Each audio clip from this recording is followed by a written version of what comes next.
शांत मन में ध्यान की गहराइयों में आत्मा स्वयं को प्रकट करती है। स्वयं के माध्यम से स्वयं को देखकर एक आकांक्षी पूर्णता के आनंद और शांति को जानता है। कोई भी जो अच्छा काम करता है उसका कभी भी बुरा अंत नहीं होगा, न तो यहाँ और न ही आने वाले युग में। गंभीर तपस्या और ज्ञान मार्ग से ध्यान श्रेष्ठ है। मुझ पर अपना मन लगाकर योग के अभ्यास से स्वयं को अनुशासित करो। मैं उन लोगों के लिए हमेशा मौजूद हूं जिन्होंने मुझे हर प्राणी में महसूस किया है।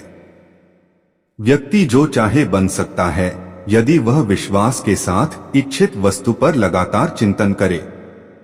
हे अर्जुन, तीनों लोकों में मेरे पाने के लिए कुछ भी नहीं है और न ही कुछ ऐसा है जो मेरे पास नहीं है। मैं अभिनय करना जारी रखता हूँ, लेकिन मैं अपनी किसी जरूरत से प्रेरित नहीं हूँ।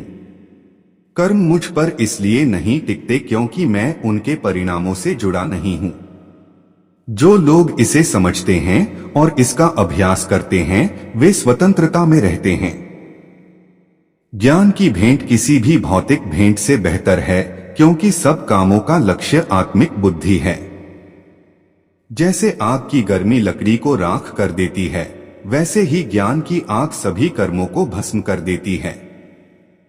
अपना काम हमेशा दूसरों के कल्याण को ध्यान में रखकर करें।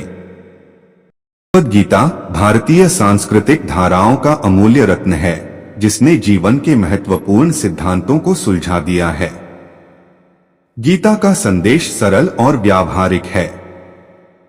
गीता में भगवान श्री कृष्ण ने अर्जुन को धर्म, कर्म और जीवन के उद्देश्य की महत्वपूर्ण बातें सिखाई हैं।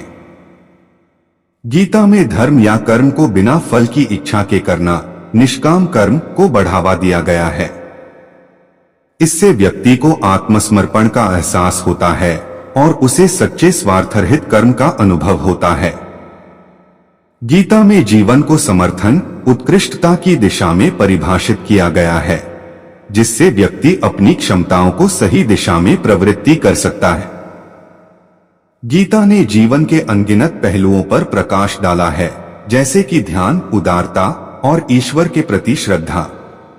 इससे हमें यह सीखने को मिलता है कि जीवन में सुख दुख का सामना कैसे करें और स्थितियों के प्रति सामंजस्य कैसे बनाएं।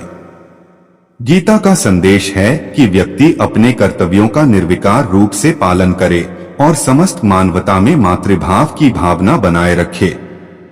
इससे व्यक्ति अपने आत्मविकास में सफल होता है और समाज में सकारात्मक परिवर्तन का स्रोत बनता है।